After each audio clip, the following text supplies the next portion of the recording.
Zero Foxtrot does not profess to share or promote the opinions and beliefs expressed by show host or guests. The Stay Zero podcast was created to provide a platform for servicemen and women to share their stories. Due to the nature of this podcast, sensitive topics will arise.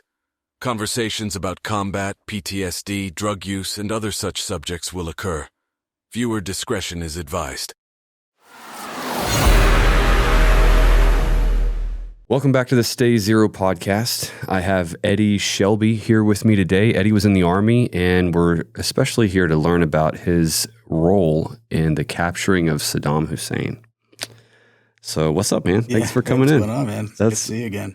What was your involvement with that? When did it happen? Tell me the story. So I wasn't really involved in the actual capturing, but I was there at his compound within hours of him being captured. Okay. And so I as a result of that, I got a few items we could take a look at and some video footage from the compound that no longer exists, and it didn't exist shortly after he was captured. For they didn't want anybody making a monument out of it, and stuff like that. So, what was that mission like? What were you doing there at the time? What was the feeling of hunting his ass down? So I mean, let's walk it back, right? We crossed the berm in like March 2003. Kuwait. Yeah. Into Iraq. Kuwait and Iraq. Okay. And we have the long road up, and we're greeted by good bush and stuff like that on the way up, and it's like, okay, and we weren't the first unit. I was in 4th Infantry Division. Okay. And I was actually assigned to the Divardi commander, Division Artillery Commanders. I was his driver, and we had talked about this thing called a PSD. We didn't know what that was at the time. We just knew we were supposed to protect a colonel and stuff and get him from point A to point B. So we get up there. He actually flew up to Baghdad. The colonel did? Yeah, he did. So I met him there. Yeah. So just short of Baghdad, or we're driving up in that long, days on end convoy to get up there, and then we stopped short, watched them bomb the crap out of Baghdad, and we're just watching fast movers like sitting on the hood of the Humvees, in this huge, hundreds of vehicles in this line, this convoy. Wow. They go and do their thing. Then we start moving in. We meet up at Baghdad International Airport, which we had taken, and then I meet the principal. I've already known him, but so that's where we kind of start staging for the next part of the fight, which is Baghdad North. And this whole time we're thinking, hey, as soon as we get Saddam, it's over. It's it. Like, war's over. We're going home. Right. I mean, you think about it. What was our, most recent experience? We're talking about, the Persian Gulf, 91. Weren't expecting too much of a fight back. We were just expecting to go in, fight them into submission, and then we were just going to pull chocks and go home. Yeah. Which obviously did not. No, I think we're still there. In some way, shape, or form, yes, we are still there. And so, we're kind of going up, and it's funny because I ended up being at Taji. Taji is about 30 miles north of Baghdad. Okay. So we get up there, and it's pretty much not a fight. This is the home of the Republican Guard. It's a huge logistics base. I mean, it's the biggest one in Iraq. Are they just not fighting back, or is there no one there? They all just essentially bounced out? Just not fighting back, just dropping their uniforms where they were, and then like taking off into the populace. And the Cav unit that went in there was basically there was armored vehicles out there, so they were sending it Sabo rounds right there. So there's just burning tanks and stuff like that happening when we finally get in there with the colonel. So we kind of get through there, and I don't know if it was like a day or so that we had stayed there, but the mission is north. We're still going north. So we start pushing north on Route 1. And I remember distinctly, we had a tac set. So, when you're driving for a brigade commander, it's usually a full bird colonel, you're privy to a lot of stuff that they hear. And we had a tac set that was a radio that it was in contact with all the division commanders, every major unit commander that was there. And so I remember there was a unit that was supposed to hold, it was an engineer unit that was supposed to hold Taji. And we're all taking off. So we're heading up, and he calls over to, what is it? It was Iron Horse 6. And Iron Horse 6 is a division, 4th ID division commander. And he says, "Hey, sir, who's supposed to be holding Taji?"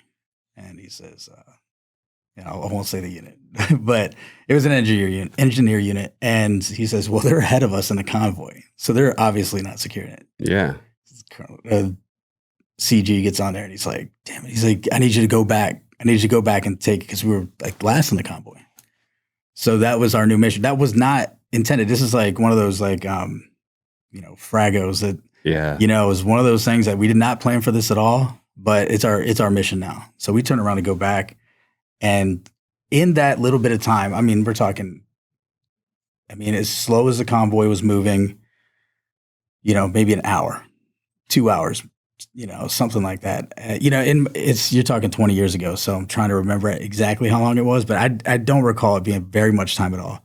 When we get back to Taji, there are lines of dump trucks that are leaving the base with all the armament that was in there. Mm-hmm. I'm talking RPGs, AKs, rounds, every kind of munition. Yes. Like, and they're pulling out they're getting down the road.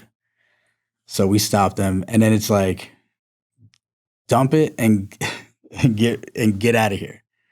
So they dump it right in the middle of the road. So now there's the next part of the mission, right? It's like, who's going to get this stuff off the road? God.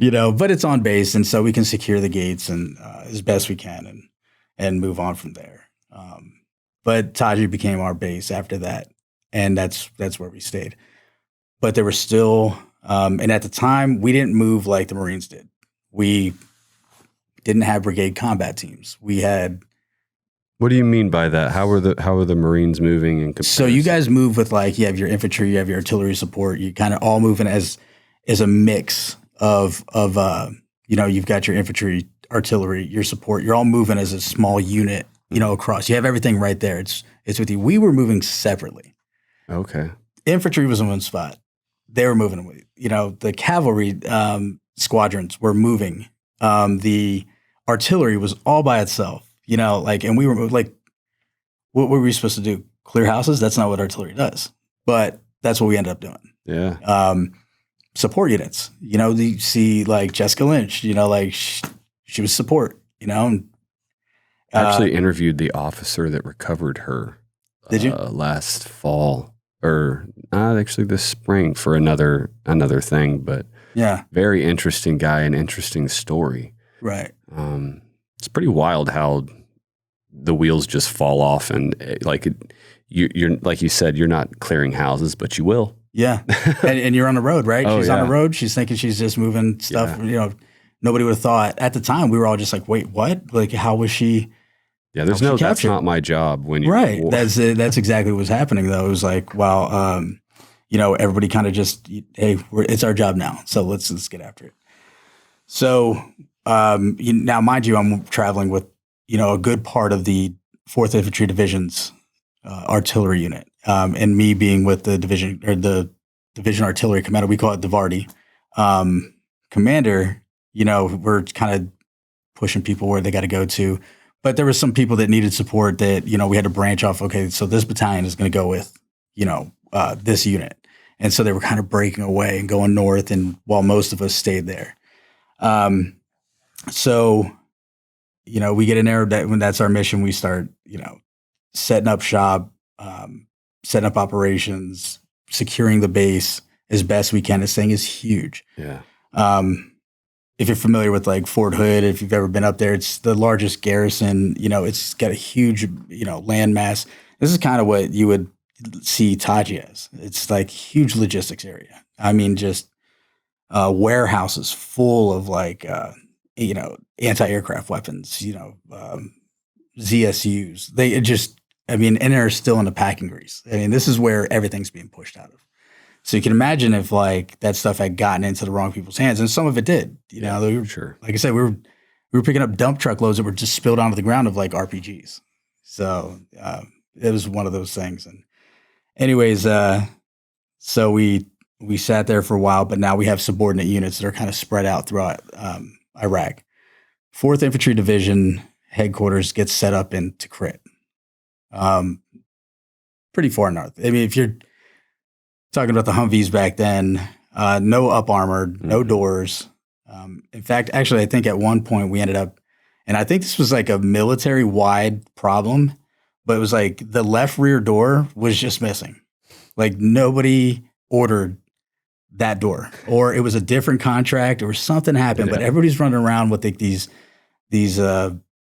what was this thing?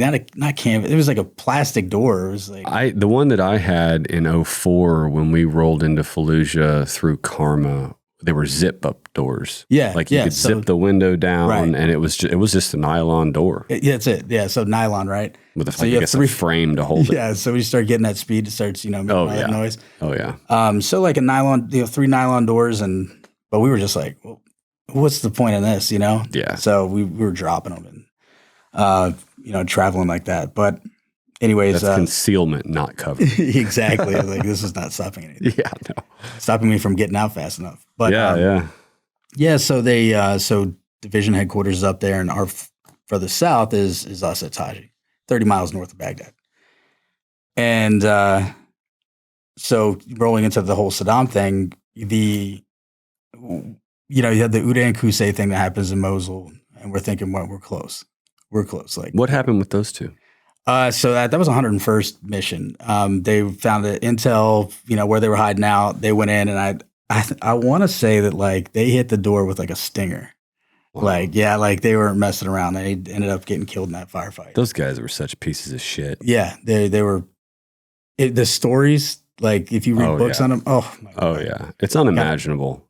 But not even like before, like when we were all like, all right, Iraq's cool, like as much as they could be cool, like they're not really our problem right now and stuff. Like they were like these spoiled brats that were just doing unspeakable. Game of Thrones. Yeah, pure evil. Mm-hmm. Yeah, so we were kind of like, okay, cool. So like even if we get Saddam, like we don't have to worry about these guys. Yeah. What were some of the stories you remember of things? So one of them was Saddam had an affair with somebody. So there was some kind of like inner family like turmoil. Probably many. Yeah, like I'm sure, right? Yeah. But it was like whatever happened there was a gentleman involved that, I don't know if he protected Saddam or hid it or whatever, and it made their parents like his mother's relationship with him like fall apart. And like I want to say it was who was the crazier one? Who was the tall one? Qusay. I don't even know. I know their names. I couldn't tell you which one. I can see one of them in my head that I specifically remember. But from what I heard, he straight up like at a party with like, and I'm pretty sure it was in Iraq, with like other nations around. He like knife canes this guy, like cane sword, like kills a dude. Wow. And so that's how he ended up being banished to like Sweden for like the Olympic team. And then you remember the stories about the Olympic team. Oh yeah, they torture the players if they lost. Yeah. Yeah. So, but that was because, right, again, it was like fouls necessarily, right? Like he does that and he's like, well, you dishonored your family, you banished, you're going to go do this and you're going to do it over there. Yeah. And then he goes over there and then he does that to the players and, the athletes and stuff. And so, yeah, it was like just terrible. I remember stories about him like driving around and just like picking out a woman they thought was beautiful and kidnapping her and raping her and killing her. It's crazy. Just insanity. Right. And they could get away with it because of who they were. I'm glad we landed a stinger up his ass. Yeah, me too. Well deserved. Yeah. Okay, so let's roll back to that story. So they killed the boys, the psychos. Right. And y'all were then going after Saddam. So now everything is, now we just have to focus on just Saddam. Yeah. And in our heads, once Saddam's caught, war's over. Pack it up, boys. We're going home. Right. Little did we know, right? But, that in our head, we were, what could we compare it to? We're looking at the Persian Gulf. We're thinking we achieve a certain goal, then we're done and we get to go home. So we're close. I can't remember exactly when it was that we caught them. It was fairly early on though. If we push over in, March 03, I'm thinking, I don't know the exact date. It was a few months later that we got Uday and Kusei. So now it's like everything's focused just on the ace of spades, and everything is coming through, but the intel on it is lagging. The intel is like weeks apart. So by the time that they get intel on something, by the time it gets down to the troops or, people that are out there, it's too late. So we had this thing where, we were setting up flash checkpoints and stuff like that, checking for, AKs, any kind of, huge firearm and stuff. Any firearm really, it was like this, any kind of weapon. Large amounts of money, which, you're talking to a bunch of young kids at the time that are like, I have no concept of what this Iraqi dinar means. Like, I just know there's lots of it there. So it must be something used for something nefarious. So it was like, confiscate it, tag it, get the guy's information. He can come claim it later and explain to us more why. But we essentially took their money, wrapped it up, took it back to base and sent them on their way. And then they could come a few days later and try to claim it. Not a great system at all. Yeah, no. Well, it came really quickly. It was like, hey, you guys are taking everybody's money, like, how are they supposed to keep going around their lives and stuff, paying for things? And so it was put out, all right, stop taking their money. Like if it's, large sum of cash, they don't have a good reason for having it, I think for them, it was more like, let's just tell them not to take the money. And that way we don't have to explain further on giving classes on how much it's actually worth, like how many dinar to the American dollar, how much is considered too much. Everything's dumbed down to like one blanket rule. Exactly. So they just lowest said, common denominator. Yep, don't take it. Yeah, which is us. Yeah. Okay. Don't take it. We got it. So we had these flash checkpoints again, and we're set up at this place we call the Hot Corners. It's just south of Taji. We call it the Hot Corners because it was like a section of like a canal that led to the Tigris. There was like 2-lane roads that went both ways. There were, in 4 different directions. And we had went through there one time, and I remember seeing a pin gun flare like go up, and then like shortly after, you just seen like, you would have thought we were actually in contact, but it was just the amount of people running around with multiple AKs on their shoulders, not firing them, but like running around. We're like, oh man, like if they wanted to, ambush us there, they could have done it. But it just ended up being an arms market. So who knows? Maybe that was the stuff that was coming just selling AKs. Yeah, they were just selling this stuff, and from Taji. Now, when you think about it, I mean, like, could you blame them? They're trying to figure out a way to make money, and and you think about how things are going here. People are trying to accumulate weapons, and just if the UN showed up here, we'd all be doing the same exactly same thing. So, but again, 23 years old, going through and have never been in that situation before. We're like freaking out. Yeah. Right. So we knew that we could give it a little bit of time. We could go back there and like run up on them, and if anybody was transporting, weapons through that area, we could stop them at these checkpoints. So this is after the whole Uday Kusei thing. I was with the brigade commander, and we had a subordinate battalion commander, very well-known politician now, Fox News contributor, stuff like that. I won't mention his name. He's also there, and they're having a conversation, and I'm kind of pulling PSD work, personal security detail. And one of the guys on the line that was running the checkpoint I don't think he knew what to do. He was like a private, and he looks over at me and he's like, hey, Sergeant Shelby. He's like, and that's not my job. My job is to protect these guys and watch their back. So I turn around kind of like annoyed, like, yeah, like what? And he's like, hey, I need you to help me out with this. And I'm like, all right. So I tell one of the other guys, I'm like, hey, pick up my sector. I turn around, walk back 10 feet. There's this vehicle sitting there. I can't remember if it was a taxi cab. I do know that it was a newer vehicle for the time. He's got this guy out of the car, and he's like, he's got something. He's not wanting to open the trunk. I was like, okay. So I get this translator over, and I say translator. He was He was actually an army guy. He wasn't an interpreter. He was just an army guy that knew Arabic. He was from Morocco and stuff. And I said, hey, tell him to open the trunk. So they opened the trunk up. He finally, he's very apprehensive about opening it. Like, you're not moving anywhere until this gets opened. So he opens it. We all kind of back up. And there's this like leather type trunk with like the, brass like corners to it and stuff like that. And I'm like, okay, so now there's a trunk in a trunk. Like, open it up. And he's like, very apprehensive again. And he's like, goes over and he opens it up, kind of like props it open as much as you could with the trunk, without it hitting the top. And vacuum sealed from bottom to top is $100 bills. I mean, all the way, flush. Wow. It was unbelievable. So I'm sitting there, I've never seen that much money in real life, ever. Yeah. That's the kind of stuff you see in movies. So I was like, I look at the guy, I'm like, watch him. Don't let him move. I'm thinking like, this guy's got to be into something. Sure. So I go over and the two colonels are talking, right? You get a full bird and a lieutenant colonel. And he says, so they're having a deep in conversation. And so I'm an E5 at the time. And I'm like, gee, I don't want to interrupt these guys and stuff. But I'm like, excuse me, gentlemen. I need you to come take a look at something. They kind of look back like.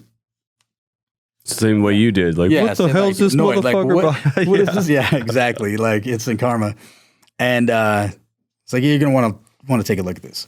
So they come back and we're all like, I'm not even sure anybody was watching the dude that was driving anymore. Like, I think we were just so like, shiny object that we just lost discipline. The golden glow on your faces. That's it. There it is, money luring me away again. We can all retire. Yeah, exactly. So they like open it up and they're just dumbfounded. Like, again, like they've never seen that much money either. Mm. So we're all just sitting there with our heads in this trunk. And God, I remember thinking, I could use like at least one stack of that.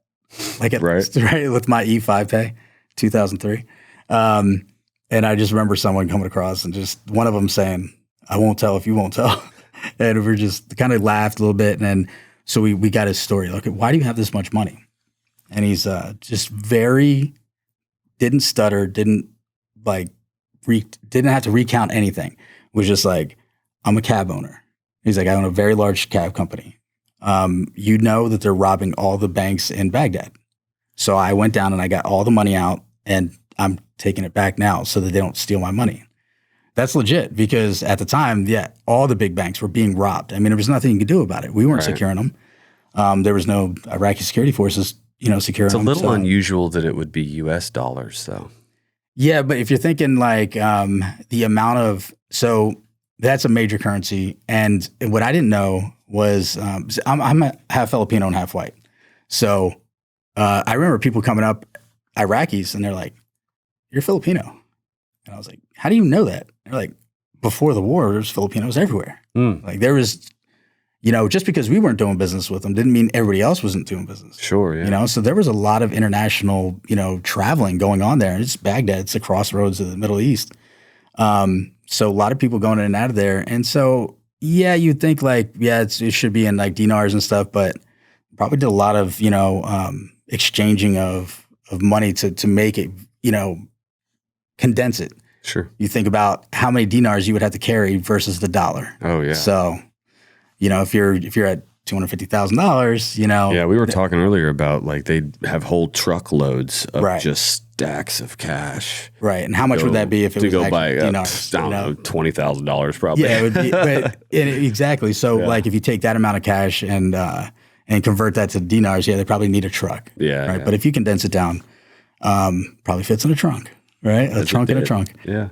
And so we're like, hey, listen, there's no good reason we shouldn't, send this guy on his way. Check the vehicle out, nothing else. They sent him on his way. I'm talking like 3 weeks later. They're like, Saddam Hussein's been running around Baghdad with $250,000 in a trunk, in a taxi cab. And we're like, dude, now? Yeah, right. Like, now you're going to tell us this? Yeah, we know. Yeah, we're like, cool. We saw the guy, didn't take a picture, didn't just send him on his way. So that's one, like the road to like getting him. And we go months on and just, Saddam Hussein's been spotted here. It was like a ghost. Like he was like a ghost story. And from San Diego. Yeah, he's just running around and we don't know where he's at. And we're just like, dude, catch this guy already so we can go home. Yeah.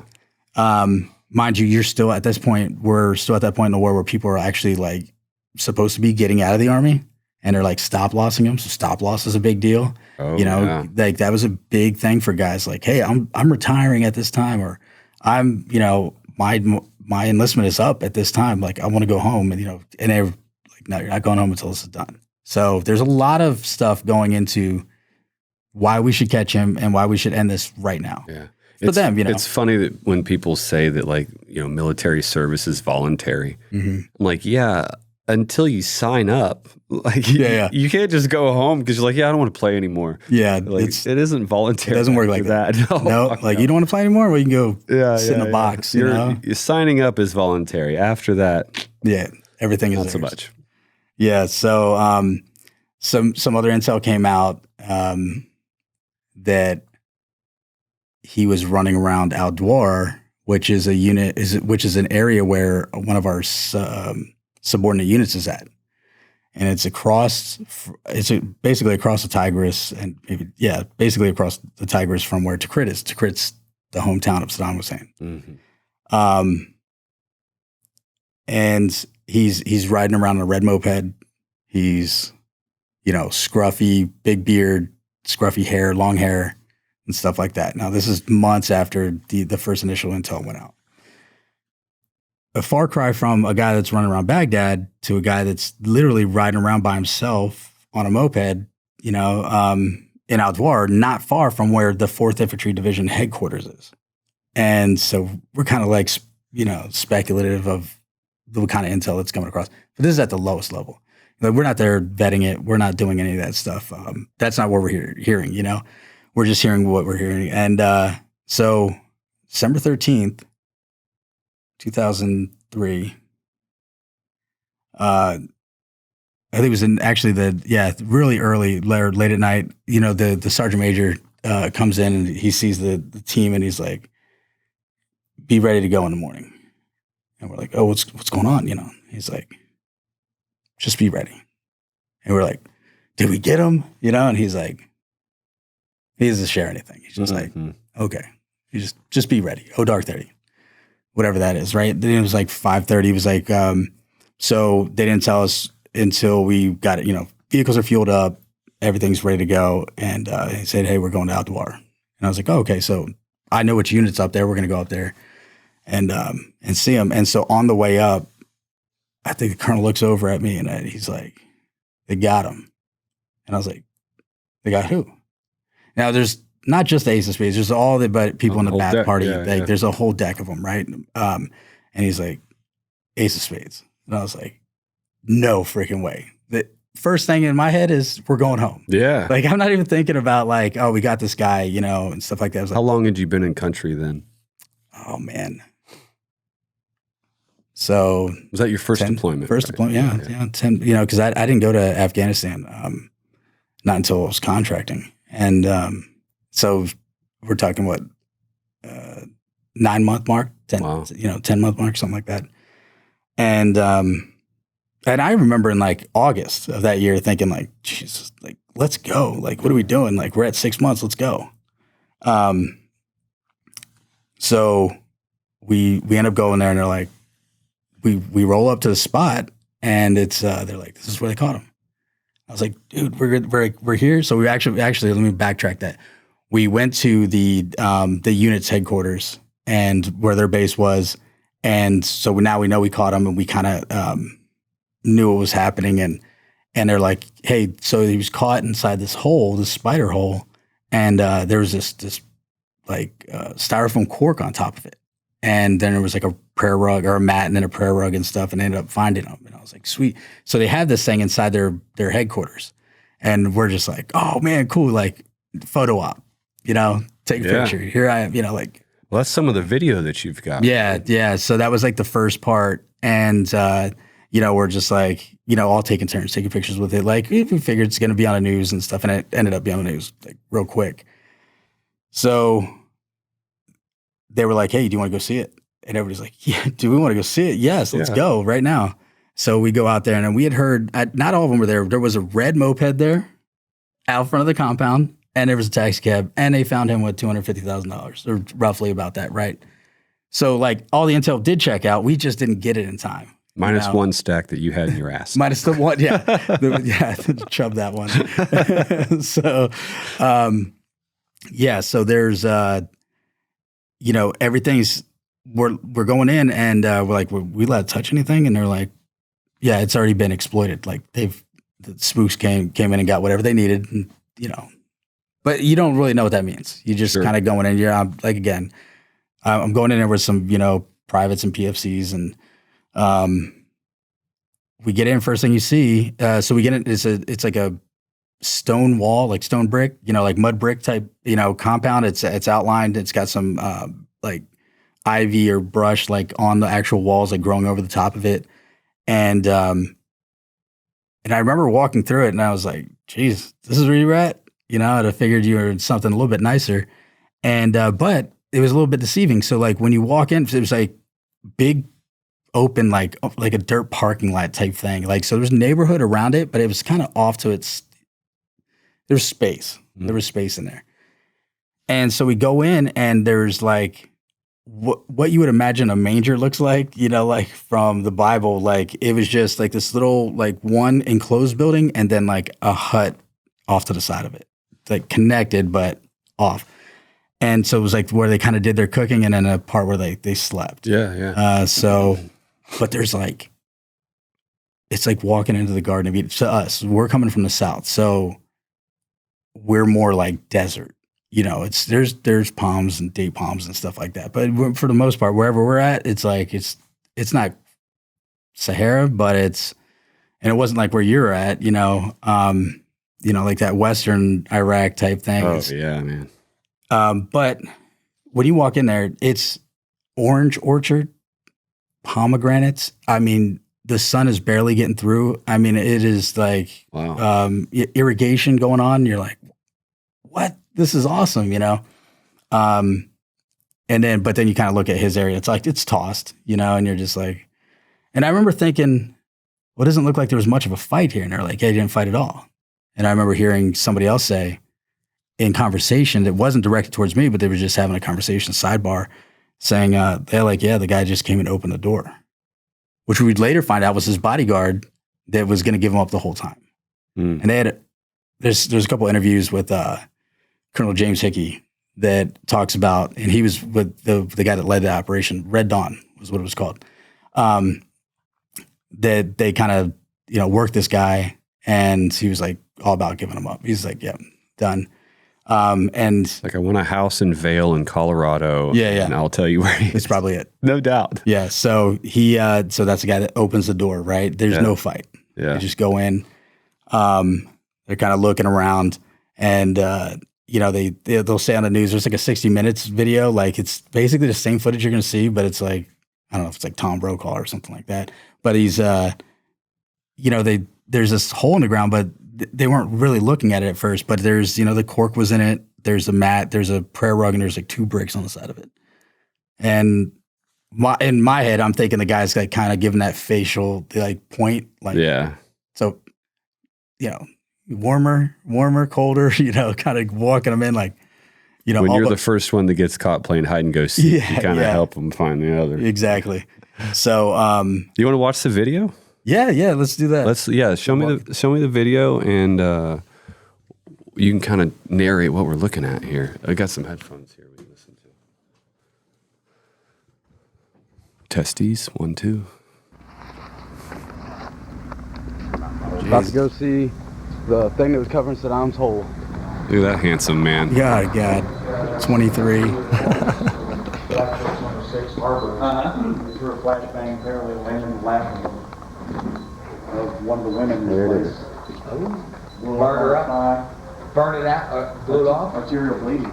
So you could hear like them talking about another operation that happened. Yeah. No, we couldn't air medevac her because the weather last night. So ground backed her up to the cache. That's the plug. Yeah, and it looks like a big. You mentioned earlier it looked like a big piece of concrete. Yeah, I thought it was concrete. It's just dirty. Covered Saddam. It's like somebody's cooler. styrofoam cooler. It's been all over. It's been all over the place. Yeah, absolutely. Yeah, we got more stuff back there. Is that the rug that was covering? That's the rug that was covering it too, yeah. And there's the rug. That's pretty good. Yeah, so you got this cork that's in the ground, mat that's over it, but it's still like kind of in the dirt. So like, what else would it be? Hi, Mom. Where is this? That looks like an office type of. Yeah. So it's one of the buildings that they commandeered. Made it a base. I think it was like an old college or something. Probably we don't know how long it's there. Well, you probably can tell by the amount of. All right, so now we've already cut to the actual site, the compound, and that hole on the right is what you're looking at. That's where he was. Yep. Wow. You pretty much looks like you pretty much just left the way. Like funny place for a rug. We've already secured. Yeah, right. So anything that we want to put in the gunner. Damn, it's like a tunnel rat. Yeah. That's the hole he was in. But once you get into it, you'll see that like this wasn't like one of those. It was planned out. Does the camera go into the hole? Yeah, I get in with it. Oh, no shit. Oh, it's not deep at all. Yeah, you think like tunnel, you're like, this thing's going for a while. No, it's a short stop.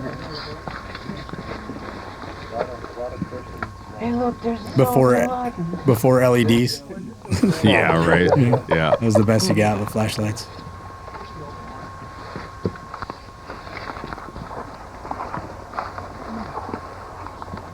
Venture into the hole.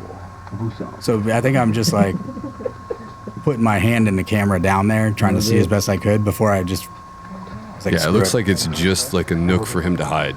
Yeah, and that's what it ends up being. But then I was just like, you know what? Screw it. I'm getting in. I must lost some motherfucking weight. From what I seen on TV, look like one fit in there. Had engineers swept this or anything? I don't think so. I mean, I really don't. Yeah. I think they did what they had to do, and then Sure. they get out of there. Fuck it, I'll do it. Yeah, the whole. Fuck it, I'll get in there. Yeah, you might want to take this one. Take that off.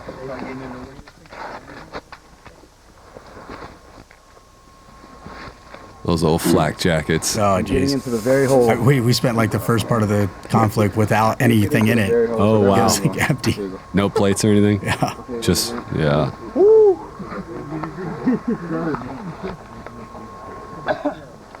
Here I go.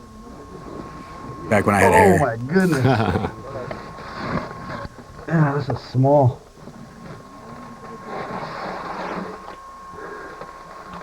Here I am in the hole. So that's just crawling in, but you actually kind of like tease off, and makes it like a little tease section, so you could turn. As you can see, it's very small. Got a little air fan right here. Ventilation. Little light. Wow. Guess that's how he was gonna stay. He's turned somewhat. So he can sit sideways. They wanted me to pose like he was posing when he came I'm out. Saddam Hussein, president of Iraq. President Bush sends the guards.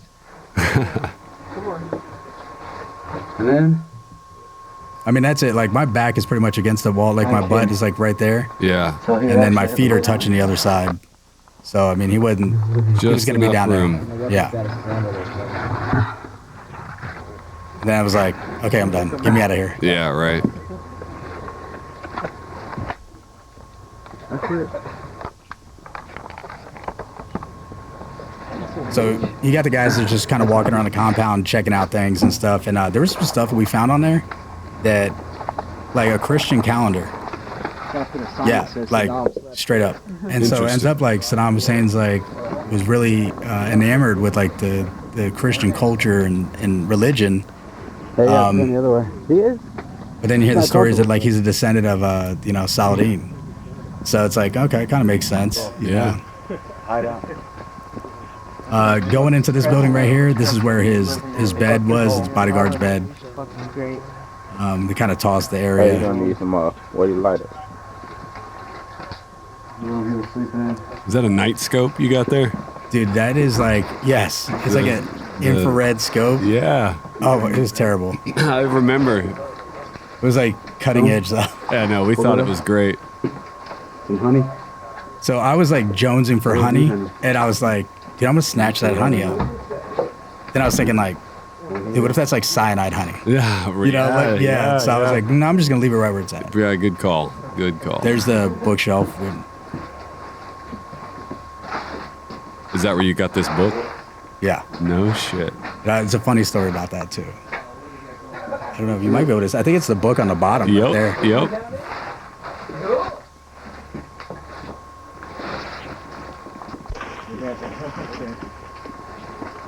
Yeah, on like one of those walls right there. There was like a Christian calendar sitting up there. And we're just like, Hey, Troy, did you get our CD for St. Yes, sir, I sure did. Thank you. Okay. right there to the right. That was that calendar, like the Virgin Mary on it. Yeah, I'm just, With the operation going on and how strapped you got, price and everything. I talk with Rich with all You your got this. situations. I don't know if I can talk to you. Vanilla. All right. We just smell it. Yeah, like the little kitchen area. You can see all the pomegranate and orange stuff. Yeah. Everything's tight down there? Did you go all the way down? And what did you do? You have to swing your legs down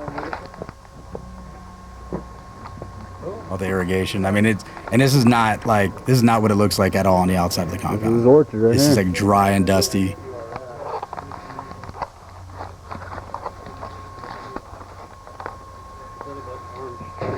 Proof. I was there. Trying to figure out how I got my mustache that thin. Like, I don't know if I could try to do it now.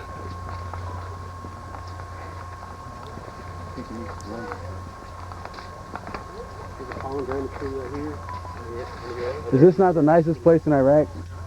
Right here?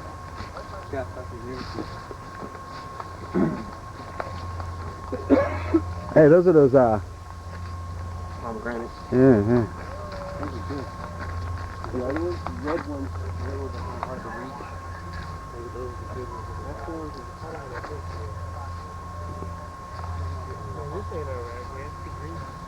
that They must have crossed the border on the way around.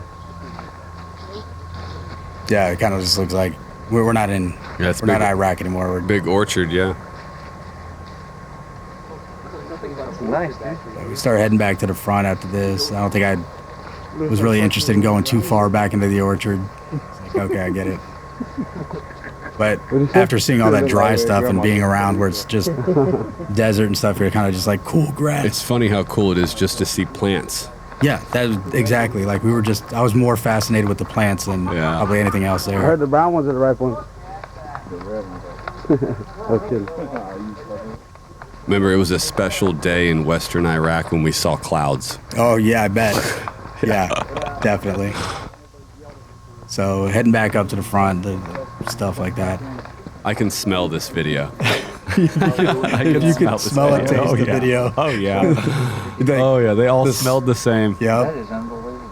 Good All right, so like, Oh, that's the key. yeah, So if you want to hang on to that, Yeah, we'll take it back, put it in a souvenir. Super. Kit back. or in my garage, Yeah. whatever one happens first. Or this table right here in front of us. That's This will be awesome. our certificate of authenticity right here. Yeah. That's funny. A hole? You want to hold The that? hole key. and the I don't even key remember to that the being gate said. to the old man's place. Key to the old man's place. What do you need? Key to your face? Key to my face? No, key. No, He wants to get your face in there. but that way you're famous when I post this on CNN. Don't do that. Don't do that. Seriously, do not. Hey, I wouldn't want to be on CNN either. No, not at that time, definitely. Yeah. What would be a great, and it was brought up, I said, yeah, it would be a great. Get around. Hey, that smoke a kid? cigar and send it to Terrible in garrison. Terrible soldier. Just never could get right. So that probably would not go Overseas? over too well. In Iraq, monster. Really? There's just guys like that. You know? Oh, yeah. Pictures here. We've put it out. Yeah, we're gonna put it out here this group. Right. Yeah. So the reason that key wasn't found is that the guy opened the door. That's how you would secure it. So the door swung all the way open and then stayed all the way open against the wall, and they were just kind of looking around, found it. Aim and Hey. no issues. Maybe you want to hold on to that. And what I heard was pretty sophisticated. I didn't get a report from IED, but they said it was remote controlled, and they came and drug it out. We didn't get too close to it. So yeah, we could pretty much cut it after this. Okay. IED, You can cut it off. Drug it out. Thank you. Secured it.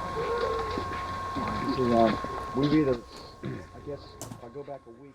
It's funny how you say that. Like, I think we all knew those guys that just couldn't get their lives figured out. Right. But once you throw them overseas, you give them a mission and you give them like direction and the ability to do it. They just pull it together, and they're fantastic until they go back home and then the wheels fall off again.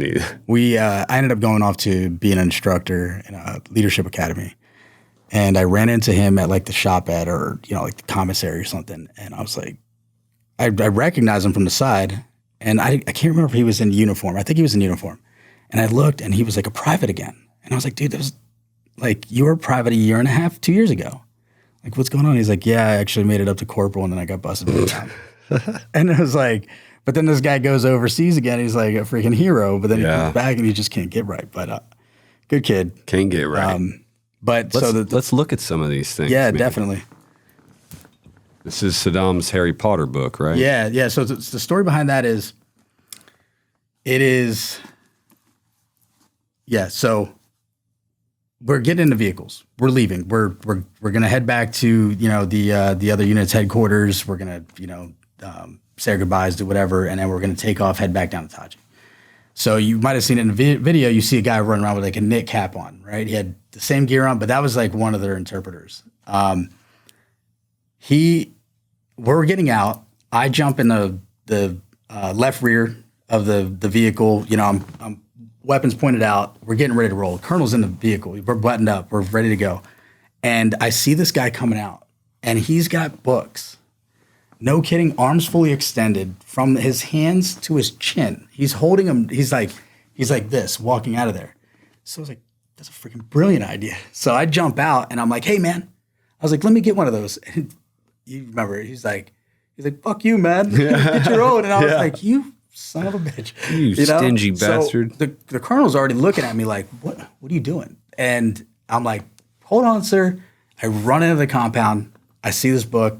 I grab it. I stick it underneath my flak jacket, and I come like running back out. And he's like, and I was like, sorry, I thought I forgot something. Get back there. You did. Yeah, I did. Right. So I get back there, get back to the rear, and I'm like, God, look what I got. And they're like, what is it? And I was like, I don't know. And I start flipping through it, and I don't know if we're able to see it here, but you can hold it up. It's this one. Okay. So you start flipping through it, and there is like handwriting. I think I lost one of my bookmarks here. They're here. You can see it right there. So there's like personalized handwriting right there, like note taking on the side of it. His penmanship sucks. And it's not confirmed that that's his, right? But sure, yeah. I like to think it is. Absolutely. And there's might as well be. You'd like to think like that was his. I'm thinking he was probably the more educated one out of the bunch. The two that were there probably did a lot of reading. But you looked up today what this book was, right? Yeah, it was. What did we say? It was Harry Potter. Yeah. First edition. Yeah. So years. Like I even went and took like 2 years of Arabic studies in college after all this, and that was really to help me work with the contracting jobs I was doing. And then it never dawned on me to like go dig this thing out and then try to figure out what it was. And so by the time I ended up spending all that time in Afghanistan, totally forgot everything I learned in those 2 years. Yeah. I think each of their letters has like 3 different ways that it can be written as well. I was writing it, reading it. I could hear it. It'd be really interesting to have what he's written deciphered. Right. So it's not that cool. Did you know what it is? Yeah, I used Google Lens. For even the writing. Yeah, for everything. And so essentially it's like a 9th or 10th century poetry book. Roses are red, violets. Yeah, that's what it is. And I was like, okay, well, it's starting to fall in line with like this guy was, educated, and, You know, he's older at that time. He's probably trying to appreciate things, especially like in the circumstances that he's in, like trying to look at things in a different light. Like he probably knows his time is up, and you know, is kind of diving into books and living stuff like in that. a hole in the ground. Yeah, yeah. So then I got this. You can just drop it. Yeah. So then this thing's been sitting in. It wasn't in this, I can tell you that, but it was sitting in his bag, and there's the key. It's Saddam's compound. Big old skeleton key, right? You're talking Saddam's cell. His last little hiding place. That's awesome, man. I mean, I imagine It's pretty rudimentary. Like it's literally just a. I mean, you could weld that in your shop with some rebar and a. Yeah, not like the door locks we have. today. No. Not very secure. Not that they couldn't get through the door. Send a stinger. Yeah, right. Didn't need much. It's a big ass key, though. Yeah, big old I skeleton. guess if you don't like who's knocking, you just beat them with the key. Yeah, right. Yeah, so it's funny because it's you know, it's done pretty good in that Ziploc bag that I. Yeah, it looks identical to how it did in the video. Yeah. Then I had it in there with this. Let me grab these. So kind of like falling in line with like how, you know, medieval that key is and stuff. Then you got these handcuffs that I got from down at Taji. Yeah. That are like to their cell and stuff. And these are like, you ever watch those Western movies, you know, you can watch 310 to Yuma, they're using the same handcuffs. Yeah. But those were actually like still in use. Wow. Over there in 2003. It's like going backwards in time.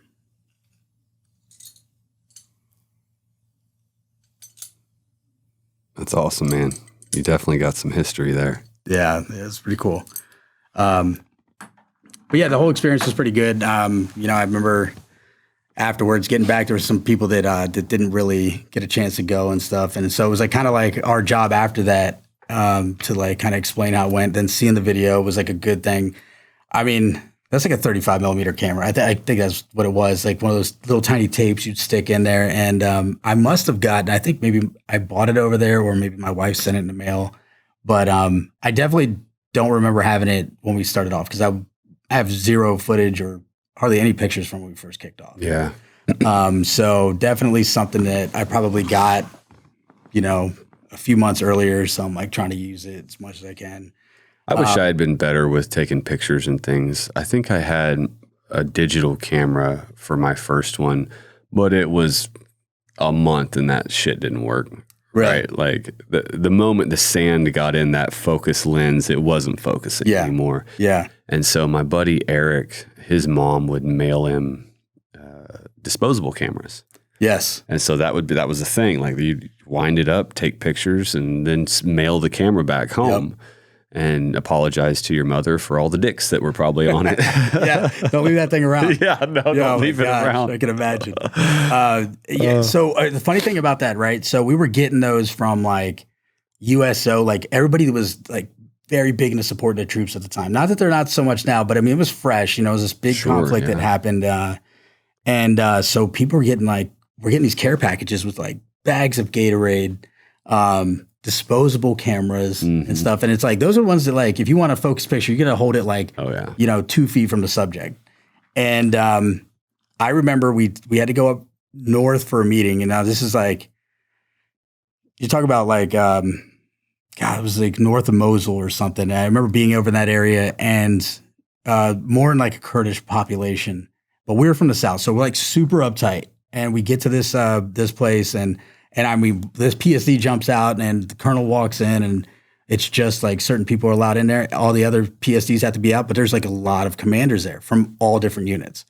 And everybody's PSD is outside. So, I mean, the outside of this place is just surrounded by guns and Mark 19s, 50 cals, Humvees. They're just kind of out there. But what we notice is that like these guys are kind of just sitting up on top of the Humvees with like their Kevlars off. But not us. Like we're in contact all the time down there. Yeah. So we're uptight. We're like scanning a crowd. You know, people are they know a lot of stuff's going on. So they're walking by. It's a very busy town, street, you know, city. And, you know, there's people walking up close and they have like these little, like do not cross, like barriers and stuff. And I remember this guy's up on a Mark 19 and he looks down and he's like, "Hey, Sergeant." I look back and I'm like, yeah. And he goes, you guys aren't from around here, are you? And I'm like, what are you talking about? Like, is anybody from around here? You know? Yeah, right. And he's like, no, you guys are from like South, aren't you? And I was like, yeah, we're from Taji. And he's like, yeah, I figured. So he hops down. And I always picture it like a scene from like Band of Brothers, you know, like dude just hops down, you know, like all nonchalant. He's like, nobody wants to kill you up here. And I was like, yeah, I'll be the judge of that. Yeah, right. You know, like, I don't believe you. Yeah. Now he's like, no, Until watch they this. He's like, watch this. And he goes, he's like, you like ice cream? I'm like, yeah. He's like, what's your favorite flavor? And I was like, mint chocolate chip. Like, what is it to you? Like, what are you doing? And he goes over, just this kid, and he's like, hey, come here. And he's like, go get us some ice creams. He's like asking my team, like, what kind of ice cream you like? And he's like, you know, people are telling him and stuff. The kind like, without piss in it. Yeah, like dude, the one without like some kind of poison in it. I don't want to get dropped. Please not like this. Yeah. So kid runs around the corner, comes right back, man, like double scoop, like mint chocolate chip like you would have in the States. And I was like, no freaking way. So I'm like sitting there and it's like, he's looking at me and we're just kind of holding our ice creams. And I'm like, you first. Yeah. Like, I'm not, you know, and I get like, he's like biting into it. He's like, it's good, man. And I'm, all right, he's not dead yet. So doesn't taste like dick, does it? Yeah. Okay, like, we're good. We can eat I'm this. like, oh, it was delicious. Man, I hadn't had ice cream like that in a while. And it was like, Isn't was it nice. weird, a little bit surreal to get something Super. like that Yes. in a place like that? I think at that time, we were all kind of on that 1 MRE a day for such a long time, 2 bottles of water, like the big, you know, liter bottles. That rationing sucked. Dude, whatever you could carry, right? Yeah. And then I was 195 pounds when I left. I was like working out a lot and stuff. When I went home on mid-tour leave, I was 155. Wow. And I looked like a skeleton. Yeah. I'm pretty sure I ate 155 last month. So, yeah, I think I lost an average of 20 pounds each deployment. yeah. And then it's like trying to build it back up. Right. And then by the end of another deployment, you're just emaciated, especially in the summertime, because it's hard to eat because it's just hot. Super You're hot. not like getting showers every day. You're just uncomfortable and it's too hot to eat. And Yeah. I don't know about you, but I always found the 1 or 2 MRE that I could stomach for, I don't know, probably a month. And that would be all that I ate. And then Right. it would kind of phase into something different. But especially with the pound cake and fruit. Oh, yeah. I probably lived off of pound cake and fruit for 2 yeah. or 3 months. Just finding and boxes peanut that were butter. already like rat fucked and like, Oh, yeah. like, please let there be some pound. Yeah. Some peanut butter, some jalapeno Yeah. cheese. I know somebody hates the raspberry applesauce. Somebody I'll has eat to. that shit. Yeah, so it was kind of funny, like just being in separate places like that. You know, the big disparity between like northern Iraq or Kurdistan type area versus like Very different. You know, the Sunni Triangle and stuff like that. So yeah, it was very an cool awesome experience, story, and that's just the first tour, right? You know, very different from the next tour you go on. I remember even looking at the colonel one time and I was like, hey, sir. And he's like, you know, it's like that roar of the Humvee and stuff. And he looks over at me and I was like, I love this shit. And he's like, you only like it because there's no rules. And I thought about it and I was like, maybe. I didn't know how much that would hit until the next time we went, when it was like trip tickets. Yeah. You know, like you're not leaving the fob unless you've had like all these checks and balances beforehand. And, every time you fire a round, it's a separate report writing, and you know it's just it just got way complicated. But I mean, I'm sure there was a lot of reasons behind it. You know, there's accountability reasons, and it seemed like anytime the war kind of would slow down, the dumb shit would come up. And then as the war picked up, they didn't have room for dumb shit anymore, and so that would all go away. And he's right. Like my favorite times were in chaos, where nobody cared about all that nonsense. It was like, what do we have to get done? Just do it. Just get it done. I don't give a shit how you do it. Just get it done. Yep. And that was where it was like, whew, finally, like just point us in the right direction and give us a mission to achieve. Yep.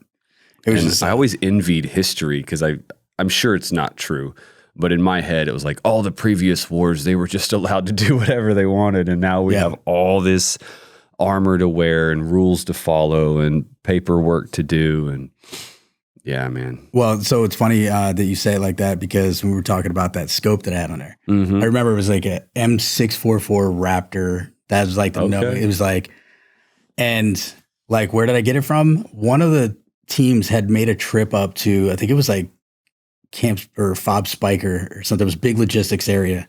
And there was a place where they would just, there was so much equipment coming in and guys are spread out all across that wreck. And it's not so easy to just come pick up your stuff. So either one, they don't know it's there. Two, they can't come get it. Or three, they forgot. And so there's stuff everywhere, just piles of dust all over it. And so this, I won't say the name, but it was an officer had gone up there with the team and we're getting their stuff. And then we're like kind of just digging around, like, you know, what could we use? Because they were like, hey, what's that stuff over there? And we're like, just unclaimed. Gear adrift is a gift, right? So this guy comes back with like all these sites. I mean, not signed for it. It like taken down, and it was hilarious. But like we needed it. It was it was nothing that we didn't need. Yeah. We were on, you know, had airfield operations. They come down with, you know, 2 dirt bikes. You know, it was like, I remember like 2 dirt bikes show up, and you're like, where the hell did these come from? And I'm like, yeah, I don't know. You know, like dropped out of the sky. Yeah, they showed up one day, but they were being used. You know, hell yeah, they zip around the airfield and stuff. So, but then it was like, now you're gonna have guys jumping on these dirt bikes because they're bored sitting in the rear. Oh yeah, you know, it's like takes one dirt bike wreck to ruin it. That's all. it. There's always that one guy bucks it up. So what'd you do after that?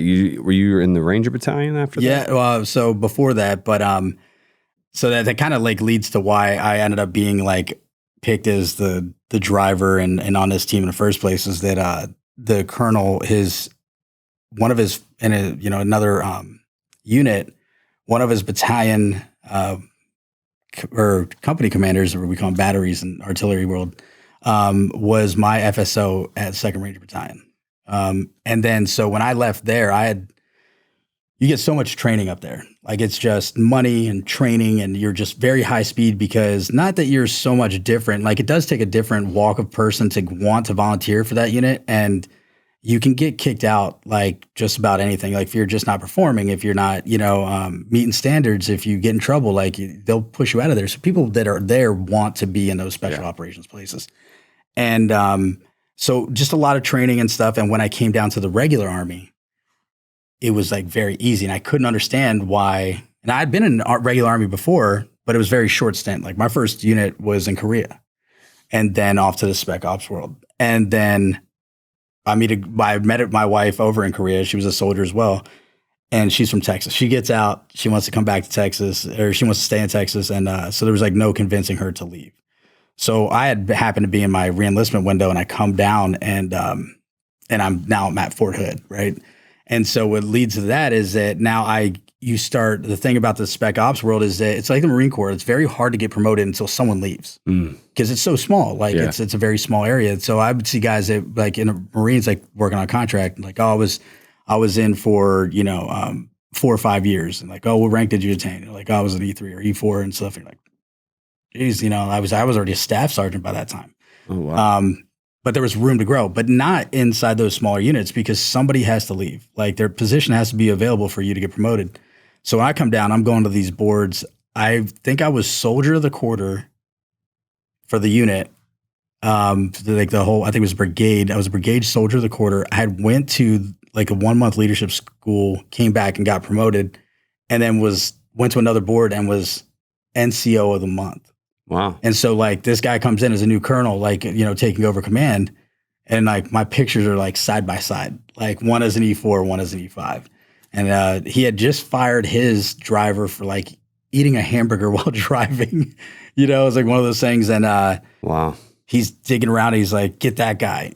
And I remember just getting a fire team. Like I just remember getting a new fire support team and thinking like, finally, like on my own team and stuff like that. And then the sergeant major coming down from battalion and was like, hey, the new colonel wants you to be his driver. And I was like, please no. Yeah. So he takes me to go see. Yeah, that sounds like a punishment detail. It was, you know, and I was like, what did I do? Like, you know, I was like, didn't you see, like I'm soldier of the quarter and NCO of the month. Like, I can do more than drive a truck. That was it. And so I remember standing in front of the brigade sergeant major, and while the battalion sergeant major is sitting there, And with a he was hamburger saying, in both hands. like, yeah, he's looking. He's Don't like, hire me. I remember on the way there, he's like, I'm going to fight for you, Sergeant Shelby. He's like, don't worry, you know, we're going to get you out of this. And I remember standing there, and it was like one of those things, like, stand your ground.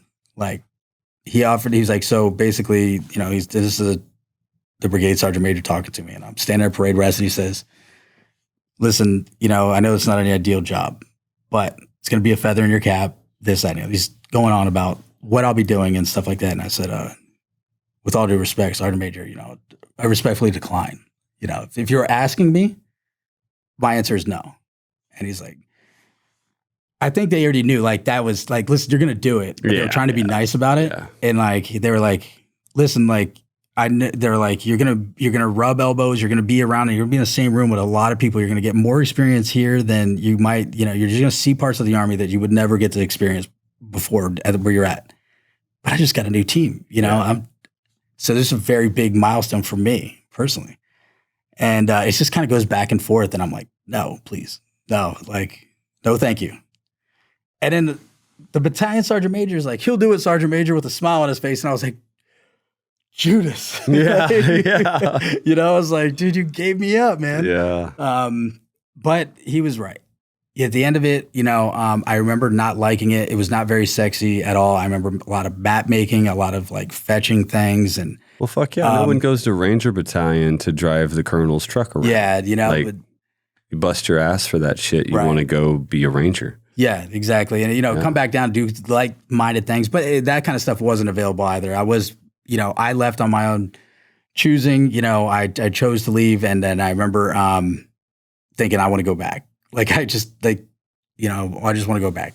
And, but, you know, everything ended up working out. You know, I had a great time there. I went to be an instructor, but I was only there for about 8 months. It's supposed to be a 2-year assignment. The war's kicking off. I was a fire support guy, so we're hard to come by. So orders come down from the Army, like, well before my time to leave. And they're like, hey, you're going off to this unit and you're going to join them while they're in Iraq. And I'm like, dude, I just got back. You know, my wife's pregnant, stuff like that. And I'm thinking. So you just got back from your first one. You were home for 8 months, and then they sent you back for another. Yeah, and I mean, and y'all were doing like 12-month deployments? Yeah, 12, 13, brutal, 14. Man. I mean, guys were getting 15 months. I hate that the Army did that. Yeah. Like, I thought 7 months was brutal as a Marine, but like we see you guys knowing you're doing more than a year. Right. Like, and it drove a lot of people out. You know, and in fact, I mean, that's kind of what went to me getting out, you know, separating and ride you hard and hang you up wet, and then wonder why there's such an attrition rate. Nobody wants to do that shit. Like, you ruin marriages, you ruin. Yep. I can only imagine, you know, the adjustment challenges of a year plus in a combat zone versus something like 6 months. I remember when so I have this picture I'll send up. That is one of our NCOs holding up the Army Times, and it says like 1 year deployments, and like the look of his face, like he's holding it up and he's just like what, like this is going to be a thing now. Like, we thought we had to do it because we were the first ones in. Yeah. You know? But yeah, so I ended up, the commandant got me out of that, and but I still had to leave the academy. Ended up going over to 4th Infantry Division again, which at the time they're in Colorado now, but they're at the time they were at Fort Hood or Fort Cavazos now. And so I go back over, and so I end up joining this unit that's being stood up. It's a very like skeleton crew type thing going on there. I think I get there with another staff sergeant, and we're like one of the highest ranking people there. We're like, who's the first sergeant? They were like, we thought you were. And I was like, no. And it's like just privates running around. They're on funeral details and stuff. So we're starting to like build this thing, and then get a couple lieutenants in, butter bar lieutenants. So they were a great group of guys. And then they tell us like, hey, by the way, this is a heavy mechanized unit, and you guys are going to be on Bradleys. So Bradley fighting vehicle, you know, it's like for the people that don't know, it's like a smaller version of a tank, but it's got a 25 millimeter Bushmaster chain gun. It's got a 7.62 coax. Most of them have like a tow missile on the side. Ours didn't. Ours had like a laser in that box. And but the thing is, when you rotated on the colonel's PSD team, back in the first tour, when you rotated off that, you ended up becoming a dismount in a Bradley attached to what we had a Guardian that was a cav unit that was attached to us.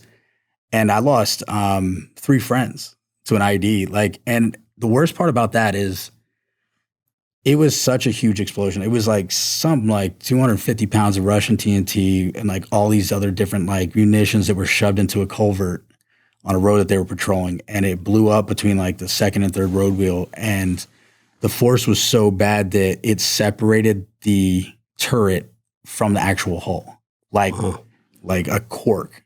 And so you got the commander and the gunner of the vehicle in one spot, and then you have the troops in the bottom, and then you have your driver up front. Everybody in the hull died. I mean, burnt. And it was like such a terrible like thing to see. And the guys that the commander and the gunner, who were probably like the NCO and lieutenant, they survived. You know, like they're blown like 25 feet away, like in the vehicle, still broke their legs. I think one had like two broken femurs or something like that. But can you imagine like what they might be feeling having lost their whole crew? Absolutely, man. That's tragic. I remember showing up and it was just unbelievable. I mean, the hole was as deep as this room. And to add insult to injury, like years later when we're going through like IED awareness and stuff like that, and what it comes, like a picture of that shows up in the class. Oh, wow. And I'm like sitting there like, no, nobody else does. I'm in a different unit and stuff like that. And I'm just like, you know, I'm reliving it, you know, having watched just 3 of them. The rest were what they called, before the Iraqi army was stood up, you had the ICDC, the Iraqi Civil Defense Coalition, or Corps or something like that. And that was like a hodgepodge of like former, you know, soldiers or whatever, but they were trying to do with the best they could. And so they were killed, the driver, and then 2 of the guys who were on our PSC. And that was pretty tough. But yeah, just going back to the other stuff, it's like now here I am. I'm like, dude, let's just let me walk. You know, like I will just give me a rug. I don't want to be in this thing. I feel like it's a death trap. Big target rolling down the road. Yeah, you know, now you got like, but you know, and that thing came from underneath. And they're like, oh, you got this reactive armor on it and stuff like that. How did you feel dealing with IEDs instead of like gunfights? Like not having an enemy to fight back against. That's exactly it. There's like no amount of push-ups or any kind of like training. Like you can't, like it's hidden everywhere. It was hidden in dead animals. It was hidden in, you know, empty kerosene or propane containers. It was hidden in garbage. It was in it's Iraq, man. Like at that time, it was just littered with that stuff. So you're trying to go around things. You're trying to look for, you know, lines coming across the road. You're trying to look for everything. You just can't avoid it. You know, and this is before the whole minesweepers and stuff. And I think they were just coming out with like, you know, those signal jammers and stuff like that were like on the fronts of vehicles and cancer machines. Yeah, you know, it was just like a lot of things that you sit too close, you got a raging headache at the end of the day. You know, and it's just going on the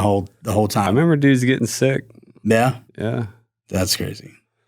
Yeah, I felt that way in 04. It's like, man, it's like we're fighting ghosts. Yeah. Like they're not fighting us. They're just blowing us up. And then we all look around for someone to fight back again. Yeah. And there's nothing there. There's nobody there. Yeah. There's one guy who's pulling it, you know, making a call or pulling a trigger, you know, and it's just, or it's pressure detonated. Oh yeah.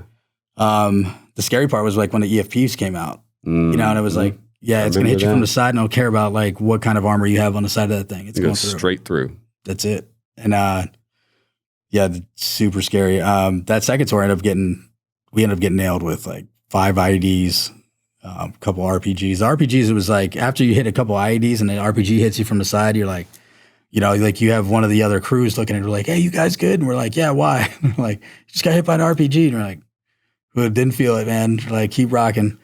But yeah, there's, you know, like it was very scary going to that point and moving on to those units and stuff. But yeah, I got through that. And but that was the tour that it was very funny how like things worked out. I was the whole year I'm there, I'm in my enlistment window. And I have the retention, you know, NCO coming to me like just about every day.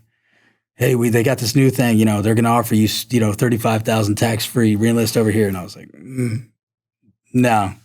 You know, and everybody thought I was a lifer. They were like, dude, you're already excelling so fast. You're going to stay in. I was like, I'm out, man. I'm out. I can't do another year. Yeah. You know, I feel bad saying that. There's guys that, I mean, I say 8-month turnaround. There was guys that were doing turnarounds faster than that. Yeah. You know, there was quite a bit of them. But yeah, we ended up. That's why you get burnt out. Yeah, super burnt out, right? And it's not manageable had a young over family, long term. Yeah, you know, and I'm thinking like, you know, these kids are growing up without me and stuff. I had just had my daughter. But I think the last IED I hit was like around Thanksgiving of 06. And like by mid-December, we're already back in the States. So you're just a few weeks, you know, I was like, yeah, I'm supposed to be normal now. Yeah.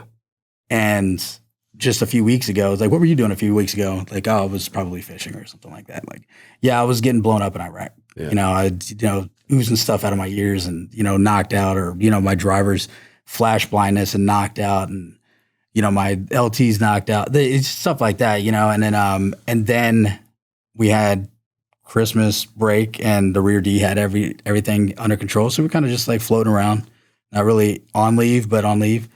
And then, what was that transition back after you got out, trying to process all that shit? Because of when I got back, it was different than a lot of people might experience it. I was due to get out in April of 07, and I had like a bunch of leave saved up. So because I'm able to take that, it backs your, you know, we called it like ACAP. You know, that separation time, it backed it up more. So by the time I get back from Christmas leave, you know, we're kind of still doing classes and stuff like that. I'm getting out. Like, I'm going to classes, transitioning. There's all these appointments to go to. Bullshit, getting formation. Yeah, I mean, that's kind of like, but it normally would have been like that if I was going to keep going, like if I had 6 months left. Sure. But I didn't. It was a very short window.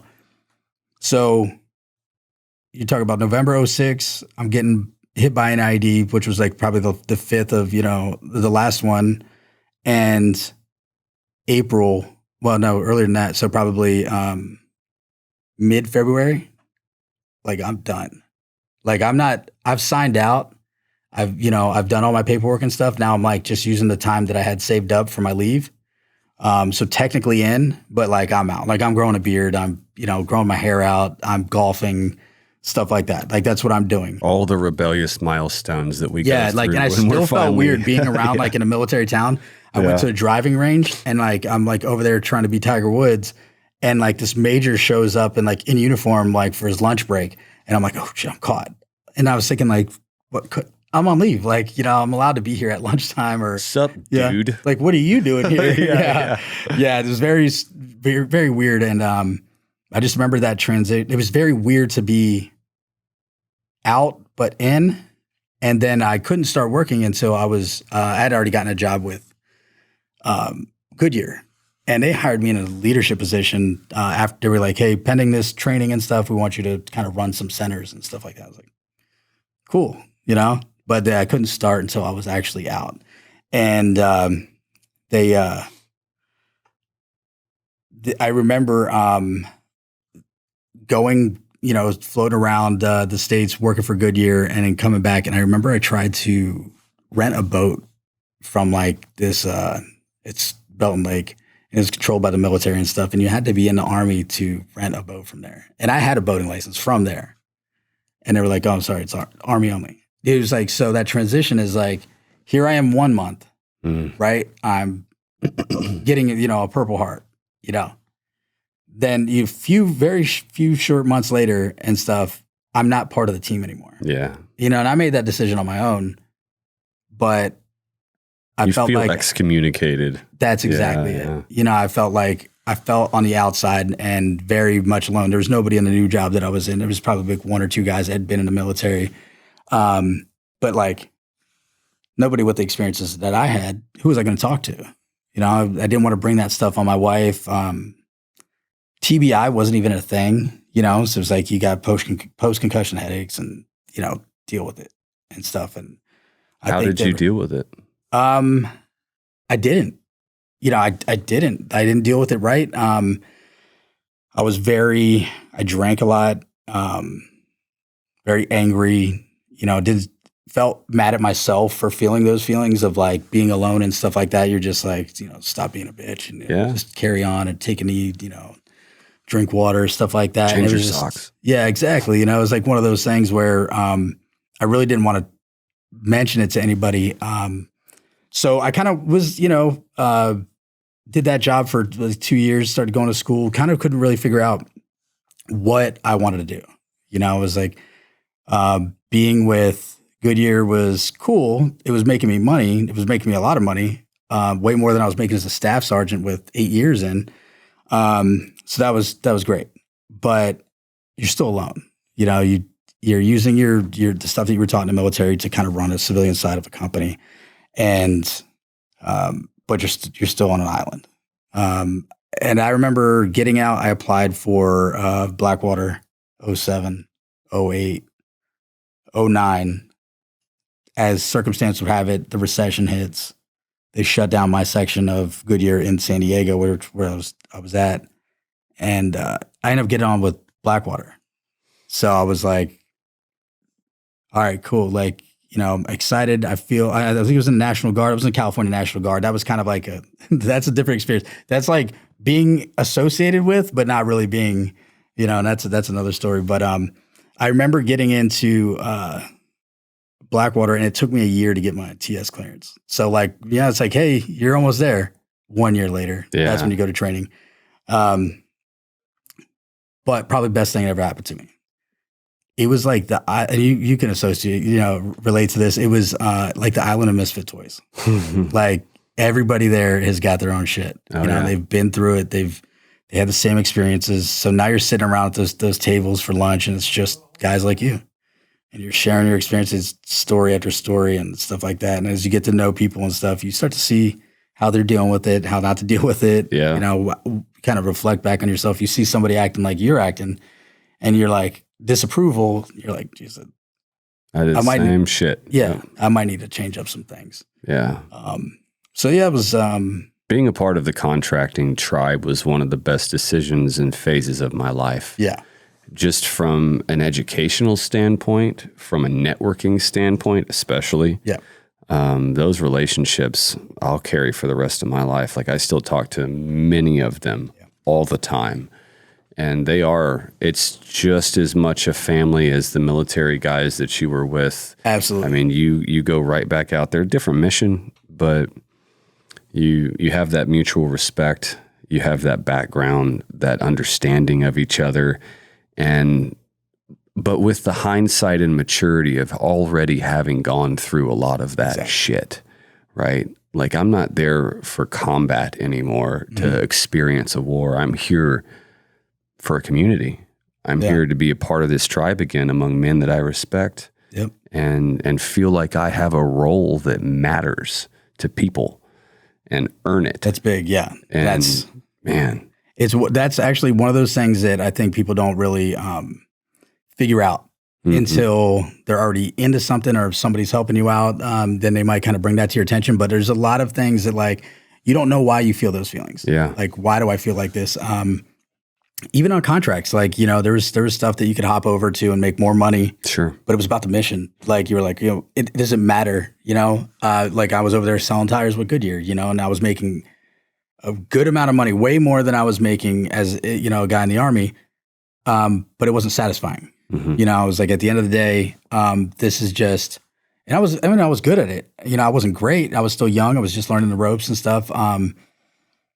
That's where I did get my taste for business, was dealing with that stuff and seeing how things work. I learned a lot more after I left there, just by going back to college and then realizing like, oh my gosh, I can't believe they had me doing this and totally illegal and stuff like that. But, it was about what you're doing. And that's where I started like, kind of like the mission, the program I'm on right now matters. And this is why it matters. I ended up working up from, entry level security guy to a team leader to the chief security officer there, like C1. And it's really just relaying a lot of information. But then, you're also working with a bunch of contractors, a bunch of 1099 guys that, it's like herding cats sometimes. Like they don't have, it's not the military. So you have to renegotiate. You have to look at things from a different perspective. You could be, this great leader in the Army because people have to listen to you or else, this. Yeah. But now it's a lot of convincing and a lot of motivating guys and letting them see, like letting them be part of planning and letting truly voluntary.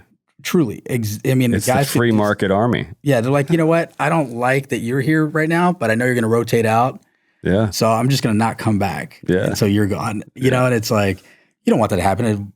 Certain numbers go down and stuff. And it checks a lot of the bullshit when it's not all mandatory with the threat of Leavenworth if you don't follow orders. Oh yeah. And a lot of people try to lead by fear and it's not. Oh yeah. It doesn't work. It does not work. Won't work. Never did. So that was probably, and I ended doing that for 11 years and, it was great. I mean, I loved every minute of it. We don't all get the 13 hours and stuff like that and the cool stuff. There was some pretty hairy times, a lot of crazy events that happened during it. But a lot of people that were there are still friends to this day. We still check on each other. Lost some good friends. They were still dealing with that baggage from the military. Yeah. They got into the contract world and it's usually, there were a few incidents overseas, but it's always when they go home, right? They come back and they're back in the regular world again, and they get in their feelings and they're drinking, and then they just get in a little bit of a dark place that they feel like they can't get out of, and you feel bad. You're like, you're months away from coming back and seeing us again. You're on a team, but it's different. It's hard because we were talking earlier, a lot of those guys do really well with the structure and the team and the mission. And there's a sense of accountability within the team, right? Like if you're not in the gym working out with the rest of the team, everybody notices. Oh yeah. As soon as you get to the lunch get table, away with shit. Like, oh, you're going to eat that? Yeah. Yeah. You didn't go to the gym today. I noticed that. Oh dude. Yeah. All that accountability's there. And then they go home and there's a celebration phase, right? Like I'm free again. I've made $50 or $60, $100,000 over this last rotation. I'm going to hit Thailand. I'm going to, we all had those money. Oh, dude, yeah, buying watches and fucking cars. Dude, that place is like full of like expensive watches, sunglasses, and True Religion jeans. But that's not sustainable, right? And you're like, hey, man, like you're going to have to figure this out eventually. And if you don't start investing, if you don't start coming up with a plan, I remember in Baghdad, we put together like a real estate group and we would meet on Friday nights, and one of the dudes had like 14 houses and we had a whiteboard on the wall, and I was like, teach us your ways. Yeah. And he'd break it down, and everybody's in the class like writing shit down. Motivate. And all of it. I had a band. We had a group there. We'd all play music together on, I think Wednesdays I would teach music. So people that wanted to learn would come over there and learn. And it's like, it's almost like being in a prison, but everybody's proactive and everybody gives a shit. And we had guys that played video games all the time, and that's fine. That's their thing. Yeah. But there's always that shred of dudes that are looking for the grind, looking for that next thing. Like, I'm here to make a lot of money so that I can turn it into my actual lifestyle, my actual future. And those were the guys that, like, that's the dude I need to talk to. Yeah. Like, those are the guys I need to gravitate toward and put me on that team. I'm going to go work and I'm going to get to know that guy because he's got his shit together. That's exactly it. Tell me about, we got like 10, 15 minutes left. Tell me about the business that you've put together. Exactly, like, couldn't have segued better, but you're talking about running into guys that are motivated and stuff like that. Man. I mean, I'm sitting in a talk, listening to guys talking about turkey calls. And it's crazy how everyone has a thing. Yeah. Like, each dude has this crazy niche you never thought about that you didn't know people could make money doing. Exactly. Somebody's talking about turkey calls or hunting or how many conversations do you have about guns? Oh, yeah. They're like, I got this. And they're like, you bought 15 guns the last time you were home. Like, I'm just kind of, but you hear it like each shift that comes on, and being in my position, I don't get to leave there as much as everybody else does. They kind of just rotate through, and I'm hearing everybody else's stuff. And it was great, but what really caught me was like I did school out there. I went online. I got my associates in business while I was out there. I mean, the internet wasn't great. I made it work. I worked, 12 plus hour shifts and still made it happen. So whenever you would see somebody going through school, you kind of like, hey, what are you into and stuff like, what do you got going on there? And what's your hustle? That was the question. Hey, what's your hustle? Yeah, I mean, I think I had a business plan for like an ice cream truck. I had all kinds of stuff that I thought I was going to do. I think at one point, I talked about this the other day. I had this whole is it called boer goats? Is that boer goats? Yeah, okay. I have 5 of them. Nice. Yeah. Okay, I gotta come by and like check them out, man, because that was like my thing. I was like, I think I'm gonna get a piece of land and raise goats. Yeah. And then I was like, how am I going to make money off that? And I was like trying to figure it out. Like I had this whole thing. I'll tell you, they are dumb, dude. They are so dumb. It is such a pain in the ass. But I hear they're delicious. I look forward to eating them. It's like. They're good meat goats. So that's funny because like being over in, I was over in Africa for a little bit and like Meshwi, like, we'd be short on food or something and like the local military and stuff would bring us over some goat and stuff, and I would dig in. Like we'd have our cook like check the temperature, make sure it was cooked right. But I thought it was great. Yeah. So I was like, I wouldn't mind eating them. Yeah. But yeah, so along comes this kid. I say kid, he's older now, but we're talking like 2017.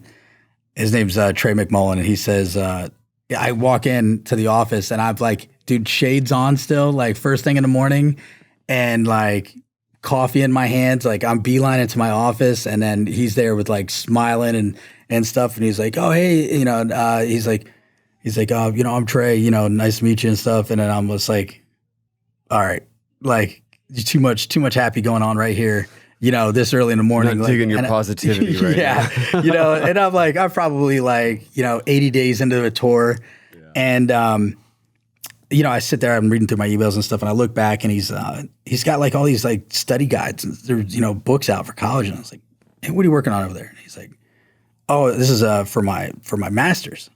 And I was like, master's?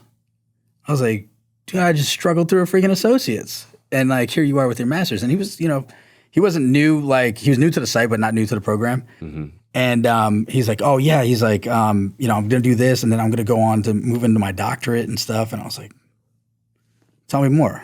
And so we started talking, and then he would just come to me and he would be like, hey, I just wanted to pick your brain on this. And he's like, I got this idea, and he starts talking security, like stateside security. And then one day he comes to me and he says, he's like, I got it. He's like, I got the name. He's like, Sciotis. I'm like, Sciotis. He's like, see you on the other side. Yeah. I was like, I like it. I was like, okay, tell me more. So we kept this conversation going. He ended up kind of working into a contract after a hurricane in Puerto Rico. And this is where you're kind of learning the game. And this is where like guys in our industry to like not be defeated at the first like, sign of struggle. We were so far down the subcontract list, like we were booted off. When everything started going south with it and stuff, they were like, well, we trim the fat. Well, we were the bottom. Yeah. And so it was like very discouraging, but like this guy worked right through it. He was like, he struggled with it a little bit, but he was very persistent. And so he would have something else. And it got to the point where I was like, hey, listen, I got to go back to work. I can't sit here and I have to feed my family. I have to get over there and work. And he totally understood. He was like, listen, he's like, you sacrificed a lot, just like taking months off from work. I actually gave up my position to overseas to stay back and help work on the business with him. Ended up getting it back. Ended up working on contract for like another 2 years, and then working side businesses with him. So we were doing that side is more a guard units or like armed guard, unarmed guards, and we were doing like disaster relief type stuff, securing buildings. And then he comes to me about a year and a half ago, and he's like, hey, I want you to come on. He's like, because he knew I was home for a while. He's like, I want to start something a little bit different than what we're doing. I want to just branch off along those lines. And so he's like, let's use more technology and security. Like, let's use what's already out there. Let's develop things. Let's push this stuff along. So we started Sciotis Technology. And So we use one to help the other, and they kind of go back and forth. But this one is more driven with like apps. In fact, today we're slow, a soft launch of our rideshare app. So this rideshare app it's the Sciotis app, SYOTOS app, and it's available on Google Marketplace and iOS. And you're thinking about now. I can just say it to you like this: imagine starting a rideshare when all of the people building it are focused on safety. It's not from a point of convenience; it's from a point of safety. So when you're looking at the whole spectrum of safety in it, if I were to say to you right now, hey, I need you to go 20 minutes away in your car and pick up a total stranger, I'll give you $15. If you were just to do that without any kind of you're like, what? That sounds shady. Yeah. Right? But it happens all the time. It's a business. Uber and Lyft, right? Every day. Uber and Lyft. Every single day, the driver is showing up with their assets to a stranger's house. Yeah. Right? They're in that position to get mugged, assaulted, worse, And so we're like, okay, so where are we failing? Where is this failing at? And we actually we were thinking like executive protection level, and we were thinking high net worth individuals. We're not high net. We were looking at this stuff, and we were getting clients, and it was like, yeah, they can afford this, but not everybody else can. And now you're starting to get so far away from people that you're more related to. I can identify with people in the lower, the medium incomes, not the high, 1%. And I remember going through 6 months of the process, working on the executive protection side and making it on demand. And we have that one. It's called Sciotis Black. So it's an on demand. It's not assigning a whole team to you. It's assigning a few individuals for you to use. Like if you get a membership, you have this many hours to use. It rolls over. But that way we can continue to earn money and not have people just waiting around for the client to move. When the client wants to move, you call the number or you use the app, we get over, we come pick you up, we do what you want to do. That's how executive protection gets expensive nowadays, right? You're assigning guys that have to be paid when they're sitting around. Yeah. So now you're looking at it from this other perspective of people that are natural, everyday riders. How do we protect them? Well, we have an untapped resource. You have all these people transitioning. It's just something that's very in line with Zero Foxtrot's doing right now. It's a lifestyle brand. You have military, the veterans active. You have law enforcement. You have first responders, firefighters, EMTs, paramedics. Every single one of them has what? Situational awareness. Paramedics and firefighters, scene safety, right? Now, who do you want driving for you? Do you want somebody that has at least a little bit of situational awareness before they drop you off in a place you're in Austin. You can put in the same, street address, and if you didn't put north or south, you might end up on the other side of town. And this happens in all kinds of metropolitans, right? So you got all this stuff. And so that we only hire drivers from those walks. You have to have a background as one of those categories. Here's the other part. We want to protect those too, right? We want to protect those guys. Like I said, you don't want to just show up at some stranger's place. Again, we're building this community of safety. We're going to background check and do due diligence on the riders. And that's not a very popular idea, but there are people that are like, hey, you can do a real quick, verify on me and know that I don't have an outstanding violent crime warrant. Yeah. And, I'm not wanted on, child trafficking, human trafficking charges or anything like that. And so there's a reasonable understanding of and a reasonable safety of you picking up that person. So the person that gets in there, security is never 100%. It's not an insurance plan either. It's, it's a series of mitigating risk. And that's exactly what we're doing here. So we're checking both sides. We're hiring from one side in that category of, people that public service. And then we're checking our drivers. But it doesn't stop there. The last part of it is that we don't just, if you were to drop a kid or somebody off, like I have kids, they want to go spend the night at their friend's house. I pull up in front of their friend's house. They jump out. They get to the front. Like I didn't peel wheels as soon as they got out of the door. When they broke seals, I wasn't skirting off, trying to get to my next ride. Yeah. We got protocol in place that makes our drivers will wait around. Like you watch your kid go into that door. They close the door behind them. Especially reasonable. if you're driving a kid. Exactly. Like I could absolutely see a specific protocol for that service. But kids grow up. I have daughters in college. Yeah. I'd imagine in college, especially some of the ladies in some of these harder towns would be happy to pay extra money. Fathers would be happy to pay extra money to put her onto a service, onto an app that you knew if she needed a ride somewhere and she called someone, it isn't a random Uber Lyft. It is someone that's at least got a background in service of some sort. Yes. And, they're screening her. They're screening drivers, and they're putting the most safest possible scenario. Like you said, nothing's 100%. Right. But it is the safest possible scenario to place her in. Yeah, and we're worried about that person being protected all the way. Not everybody's drop-off point is their actual destination. Sometimes you're dropped off on the street. You got to get into your apartment complex. We actually have protocol and in-app features that are going to allow you for that person to maintain a audio contact with them, and then do in-app emergency service calls. I mean, we just got a bunch of features that are going to be in there. And if they have to, for whatever reason, they get to the point and they're like, hey, I'm in the wrong spot. It's dark here, or maybe there's some shady stuff going on around their place and they want to get to a place of safety. Well, you just came from a safe place. Yeah.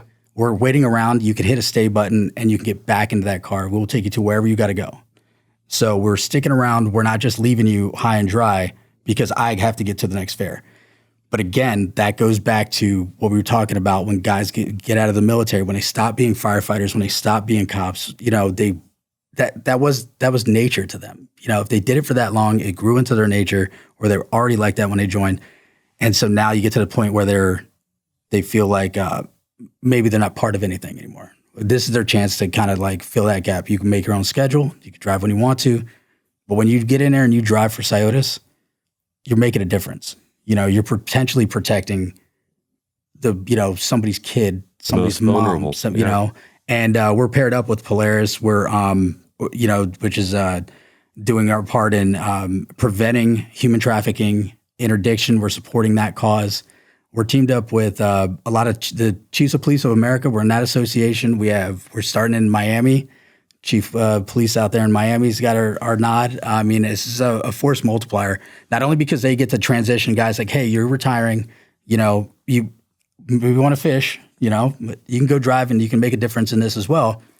But think about it from the active standpoint. When that person stands around, if a crime is committed, you have a corroborating witness that is standing by like, hey, I let this person out here. It's not such a duck hunt anymore.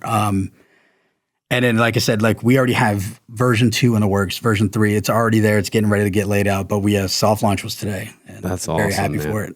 That's super cool. It sounds like you found your mission again. I think it is. I was off for a little bit, and I remember just kind of going nuts and a little stressful. It's a lot stressful. We don't do idle well. No. Right. But I also don't start companies like in tech world either. So it's kind of like, oh God, I kind of wish I was just fishing again. But no, if you wholeheartedly believe in the mission and stuff, this is, and it's with a great group of guys, all of them, ex-military, all of us cared about our job when we did it. We care about doing it now. And it's just, the next disruptor. Definitely. Yeah, man. That pain, that growth, it's important. Absolutely. I'm happy for you, man. Thanks. I appreciate it. Awesome. Thanks for coming in. Absolutely. Thanks for having me. Yeah, man.